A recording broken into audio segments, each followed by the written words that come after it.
కోసం నువ్వు ఆయుధంగా మారి కొండలే ఢీ కొట్టరా, అది ఎంత కష్టమైనా ఆశయాల పీఠం నువ్వు అందుకున్న నాడు నిండుగా మురిసేనురా మీ అమ్మ ఎక్కడున్నా. చేయూతే ఇస్తుంటే ఓ స్నేహ బంధం చరితల్లే మారాలి నువ్వెళ్ళు మార్గం. నీ ప్రతిభే చూపించే ఆ రోజు కోసం ప్రతి అణువు కావాలి నీ వెనుక సైన్యం.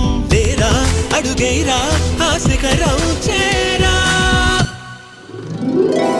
నిరుపై సాగరా ఆ గెలుపే నీదిరా, నీ రేపటి లక్ష్యం మరువకు సోదరా.